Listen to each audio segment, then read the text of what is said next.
What's going on, guys? JSGC here, and we are here for another Manchester City video. Today we're going to be rating the players' performances throughout the whole of the 2021-2022 season. Before I crack on with this video though, make sure, like always, if you are enjoying the content, do make sure you have subscribed, press that red button, press the bell and put your push notifications on, going with daily Manchester City transfer updates from June 1st to keep you guys up to date with all the latest transfer news. You've got that to look forward to, so make sure you have subscribed if you haven't already. Also, don't forget as well, social media links, they're in the description below, sliding across at the bottom of the screen if you want to go and follow me on my Twitter and Instagram. My email also in the description below too. If you want to hit me up for any sponsorships for any videos or in general business enquiries, leave a thumbs up as well if you do enjoy this video. 100 likes is the aim. Any help towards that would be much appreciated. And also don't forget as well, let me know your thoughts in the comments below. Anything you agree with, disagree with, let me know why. Let me know in the comments below. So let's crack on then with this video, and how it's going to work is very simple.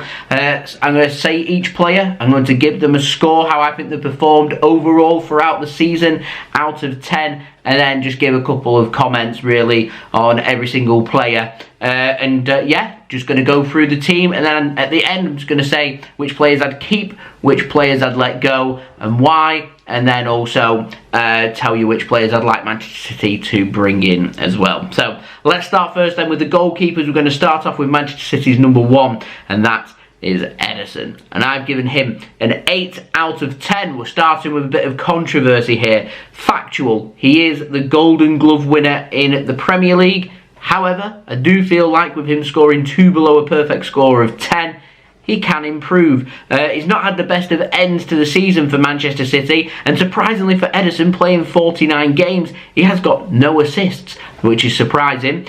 He's conceded 40 goals in them 49 games. He's kept 25 clean sheets. It's a fairly solid season overall, if we're running right from the beginning right through to the end of the season. Like I said, towards the end, shot stopping wasn't his forte, and that is, in my opinion, something he could improve on in the summer and going forward into next season. Definitely though, a keep.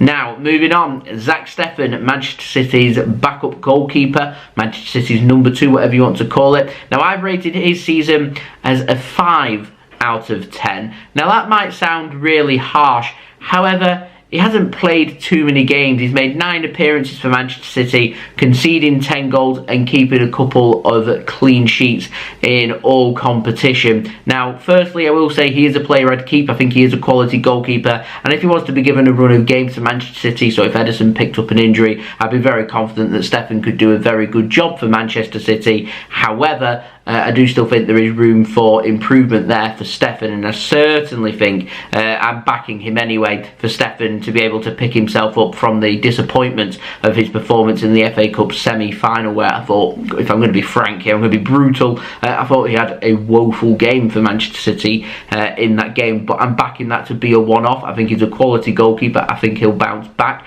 and I'm hoping that when called upon for next season, he will come on leaps and bounds for Manchester City. He'll really hit the ground running for us, and when he's called upon, he'll do well for Manchester City, and I'm hoping he's not going to let that knock his confidence as well. But if I'm being honest, I don't think he's had the best of seasons for Manchester City, which is why I've given him a 5 out of 10. Goalkeepers, very controversial. Let me know your thoughts of that in the comments below. So moving on to the defence, we're going to start with Joao Cancelo. Now, I've given him a 9 out of 10.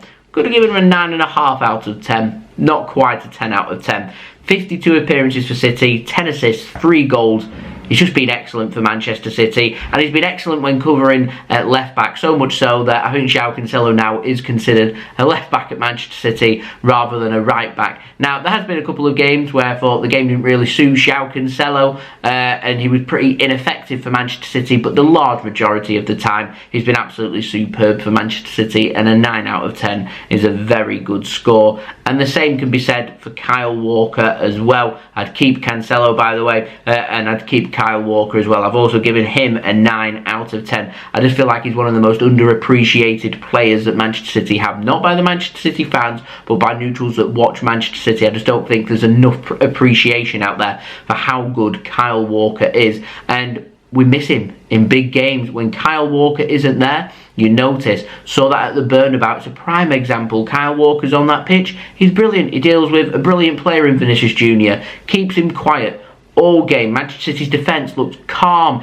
it looks comfortable, it looks composed, it looks like they're going to keep a clean sheet. He gets his injury, he comes off. 20 minutes Manchester City have to not even hold on. 20 minutes Manchester City have there to keep their clean sheet, to go through, and they don't. They crumble, and in my opinion, I don't think that happens with a fully fit Kyle Walker there. He's a massive miss for City when he isn't there. He's a brilliant player, and like Cancelo, he's a brilliant player as well. 9 out of 10. And if I'm going for a strong Manchester City 11 for next season, I have Walker at right back, I have Cancelo at left back. Walker, Cancelo, keep 100%. Now moving on to the centre-backs, we're going to speak first about Ruben Diaz. Now I've given him an 8 out of 10 for Manchester City, mainly because I don't think he has been as good for City this season than he was last season. Last season he was amazing. This season he's had a very, very good season for Manchester City. 40 appearances, 2 goals, 5 assists. 5 assists for a centre-back is really decent. That's suggesting to me that when we've got set pieces, which City have been a lot better at this season, he's been finding them headers and getting them back across the box for other players to find goals. Not bad return at all there from Ruben Diaz. He has had some injuries though in the second half of the season. I'm hoping he'll be fully over that for next season and good to go. He's my pick to be Manchester City's next captain as well. Ruben Diaz, I keep. Aymeric Laporte next. I've given him an 8 out of 10 as well. He's had better seasons at Manchester City. He's also had worse seasons in my opinion.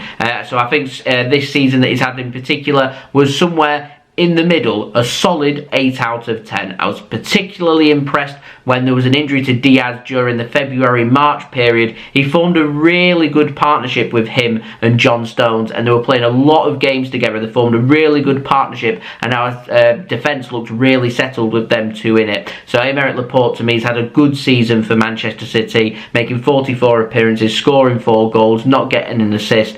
Keep, definitely. He's just picked up an injury right at the end of the season, so I'm wishing him a speedy recovery, and hopefully he'll be good to go for the start of next season. Now moving on, John Stones, giving him a 7 out of 10. That's mainly because he's been used a lot for City, underutilised in my opinion, as a rotated option, making 27 appearances, scoring 2 goals and not getting an assist. It has shown to me Manchester City's rotation there. He's had his injuries too. Hopefully next season he'll be injury free, he'll be well over his injuries and he'll be good to go. But to me, John Stones on his day, he's outstanding, and I really want to see more of John Stones next season. 100%. Definitely keeping Stones. Nathan Ake, our other centre-back, again, giving him a 7 out of 10. He's helped out when Manchester City have needed him most. We've had a centre-back crisis. He helped us out with that. However, he showed his quality in big games, like against Atletico Madrid in the Champions League quarter-finals, where he's playing at left-back, which isn't seen as his naturally strongest position,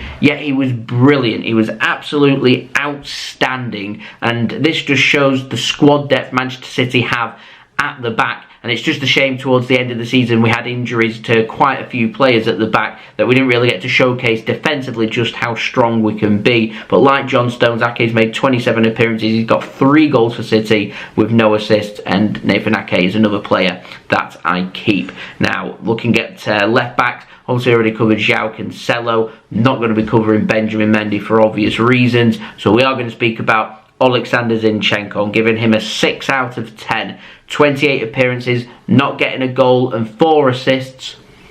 To be fair, not really been standout for us, but however, it can't have been easy for him on a personal level with everything that's happened in the UK from February onwards. So yeah, hopefully Zinchenko will use that awful situation that's happening back home for himself. He'll be able to use that to make him just that bit stronger, just that little bit more motivated to be able to really push on and show his quality, because he's a very versatile, hard-working, positive person. He's a great player to have around the players, to have around the team, and if Manchester City end up bringing in a left-back, that will allow us with Zinchenko to be able to utilise him in other areas as well, to be able to showcase him not only improving as a player and playing in other positions, can also help the team out as well. He is a player that will play anywhere on the pitch, he'll play wherever he's asked, and he seems like the type of player that really would flourish under Pep Guardiola. It's all about game time. For me, I think Zinchenko stays at Manchester City, so I'm going for keep. I do think if a player is signed at left back like Cucurella from Brighton, to me, I don't think that's Zinchenko's replacement. I think that's Benjamin Mendy's replacement, and I still think regardless of one being signed or not, Zinchenko stays. Now moving on, Fernandinho, giving him a 6 out of 10. He's been a fantastic captain for Manchester City. He's been a brilliant player for us. He will be a big loss in the dressing room to Manchester City as well. However, I can well and truly say his legs have gone. He isn't a centre-back. He isn't of the quality that Manchester City are looking for. Manchester City in the summer will be targeting new, fresh legs in his position in defensive midfield. What I will say though is it's been a great end to his time at Manchester City, to captain Manchester City, to lift the Premier League trophy in a very entertaining, albeit not good on your heart type game. It's no less than Fernandinho deserves to lift that Premier League trophy for Manchester City. What a way to exit the club, a club that he's been at for nearly a decade. He's been a fantastic player for Manchester City, and I'm hoping one day we will see Fernandinho return to the club in some kind of capacity. Obrigado there to Fernandinho, but he will be leaving Manchester City, so he's the first player to leave rather than stay. Now, I'm looking at our other defensive midfielder, Rodri. To me, he has been Manchester City's most outstanding player this season. That's right, I think he's had a better season than Kevin De Bruyne. I'm giving Rodri 10 out of 10. To me, he is my Manchester City player of the season. He's been so good. He's scored some cracking goals for Manchester City. Scored some crucial goals, like that goal against Aston Villa to get that equaliser. Everyone will think about Ilkay Gundogan when you think about that game. Forgotten goal. Rodri, he scored so many important goals for Manchester City, and they all just seem to be good goals that he scores as well. He's just been so reliable. He oozes class. He's so good with his feet, with his distribution, to drop into the gaps and keep hold of the ball. His ball retention is excellent, and Rodri has really come on leaps and bounds for Manchester City. Rodri has showcased how progress can happen under Pep Guardiola season after season after season. All you need to do, familiarise yourself with the setup, familiarise yourself and utilise the world-class facilities and coaches that we've got, and you will prosper. 10 out of 10 from Rodri. The other central midfielder, we've got De Bruyne. I'm giving him a 9.5 out of 10. I was very close to giving him a 10 out of 10. The only reason I haven't is Rodri got a 10 out of 10. He's a player I definitely keep. De Bruyne is another player I definitely keep. I've given him a 9.5 out of 10. 45 appearances, 14 assists, 19 goals. To me, he's the best central midfielder in the world right now. Kevin De Bruyne, quite frankly, deserves a Champions League trophy, and I'm hoping next season that will be the season that City will be able to give him that. And whilst I'd make Ruben Diaz our captain for next season, I'd make Kevin De Bruyne our vice captain. And this season was actually Kevin De Bruyne's best scoring season yet. 100% a keep. Yeah, De Bruyne, just excellent. Other central midfielder, Ilkay Gundogan, giving him an 8 out of 10. Scored the 2 goals versus Aston Villa, makes him a City legend forever. Don't really need to say anything else about him, but I'm going to. 43 appearances, 10 goals, 6 assists. Not a bad season at all. He does have 1 year left on his Manchester City contract. City do have the option to extend for a further year with a clause in his contract. I would be taking that up at some point in the next 12 months. I would be keeping Ilkay Gundogan. Now, Bernardo Silva, giving him an 8.5 out of 10, making 50 appearances for City, 13 goals, 7 assists. Solid season. I thought he was outstanding first half of the season. Hasn't quite hit them levels in the second half of the season. Still been very good. To me, as an overall summary, he's had a brilliant season. I'm giving him an 8.5 out of 10, and I would like to see him stay at Manchester City, so he's on the keep list. Cole Palmer next, 6 out of 10, 11 appearances in all competitions for Manchester City, 3 goals, 1 assist. He's looked lively when we've seen him play, and I'm hoping next season he'll be given even more opportunities to show what he can do. I'm hoping we won't loan him. I'm hoping we're going to keep him within the Manchester City first team squad, and he can go from there, and I'm hoping he'll be over his injuries, ready to kick on in pre-season as well, because it could be a very important pre-season for Cole Palmer, and he may well be a player to look out for next season.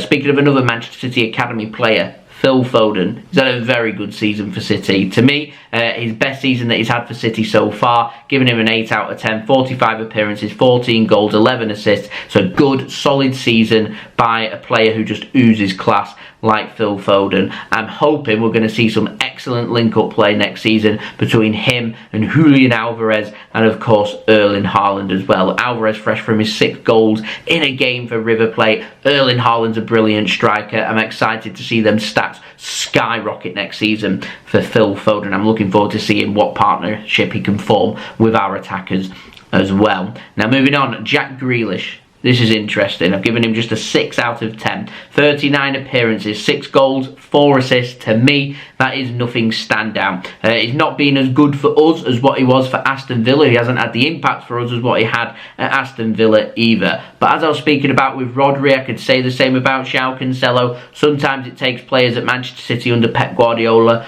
2 seasons to adapt. And I'm backing Jack Grealish going into his 2nd season next season to have a great season. He's got strikers ahead of him like Haaland, like Alvarez, know where the back of the nets are, get them assists up, get that confidence up, and he can really kick on. And once he's got that confidence and he oozes class and he's a brilliant player, he'll showcase why Manchester City spent £100 million last summer on him. So yeah, he's on my keep list as well. Phil Foden, of course, on my keep list. Cole Palmer, of course, on my keep list as well. We're keeping a lot of players. We're a very good team. We don't need to tinker too much, but I've got a feeling that we might. Riyad Mahrez, to me, 7.5 out of 10. 47 appearances, 24 goals, 9 assists. It's a brilliant in forms of stats. So nice solid season from Riyad Mahrez. There has been some games where he's been pretty ineffective. He's had pretty quiet games and he has come off for Manchester City. It happens when you're an attacking player. I'm going to say the same with all our attackers like Raheem Sterling, like Phil Foden, like Gabriel Jesus. It does happen. I think Mahrez has had a very good season for Manchester City, and if you was to say to me, if I had to keep one of Mahrez, Sterling or Jesus, who all have 1 year left on their contract, the first player I would like to see sign a new deal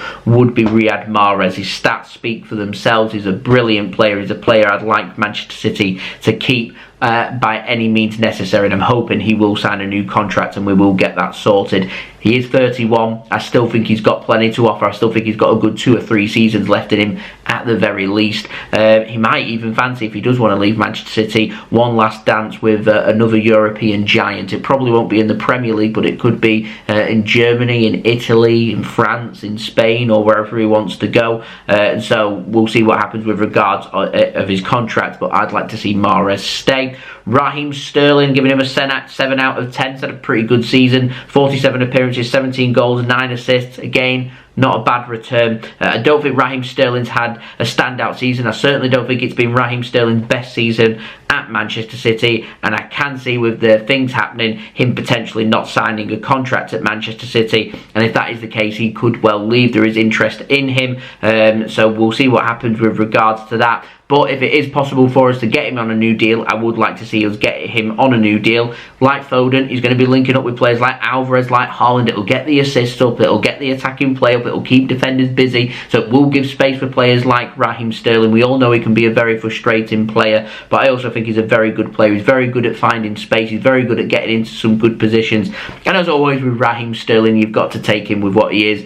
Finishing does let him down at times, but keep working on it. It can only improve. To me, good season, 7 out of 10. I'd keep him if he wants to stay. If he doesn't sign the new deal, I would sell. Now, last player, Jesus, Gabriel Jesus. I'm giving him a 7 out of 10 as well. 41 appearances, 13 goals, 12 assists. Not had a bad season for us. I think what Jesus has got over Raheem Sterling is he's a very versatile player. He can drop deep, he can play in the centre, he can play on the left, he can play on the right. And I do think, pound for pound, in being versatile across the attacking line, Jesus would be my option over Raheem Sterling. However, I think in terms of quality and turning up and lighting things up, I think Raheem Sterling's got that flair about him more than what Gabriel Jesus is. Jesus is a workhorse. He works really hard. I think he'd be a very big miss from Manchester City, and I would like to see him sign a new deal. In an ideal situation, I'd like to see Mahrez, Sterling and Jesus all stay, because Manchester City don't have a massive squad. They are brilliant players to have around the dressing room, to have in the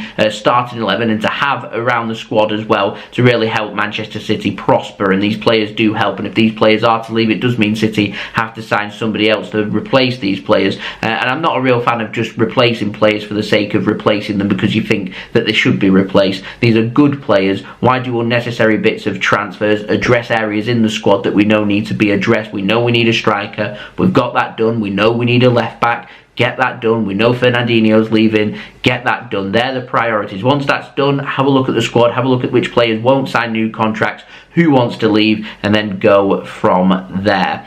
Jesus does have more interest in him than what Mahrez or Sterling has right now. We know Arsenal and Spurs are interested in Jesus, Juventus and Atletico Madrid. They're all interested as well. But like I said, if it's possible, keep Jesus. I'd keep all of the Manchester City attacking line if we could. But we'll see what happens with regards to that. So, on a last note, I could see Manchester City doing a fair bit of selling this summer. Like I said, with players having 1 year left on the contract, if they're showing no interest in signing contracts, I can see any or all of them being sold by Manchester City. That includes Mahrez, Sterling and Jesus. I don't think we'll sell Ilkay, Gundogan. I think them rumours have been put to bed. I can see a surprise selling as well. And we know the players from last season, they were players like Laporte or Bernardo Silva questioning whether they wanted to be at Manchester City as well. I have heard rumours of potentially a surprise sale by Manchester City, and I think if it is, I think it would be one of them two players. So if there is any first team players being sold by Manchester City, that will need to be addressed. Whether that gets addressed this summer or not, I know what Manchester City are like. They tend to address a problem 12 months later rather than addressing it when you know the problem's going to exist.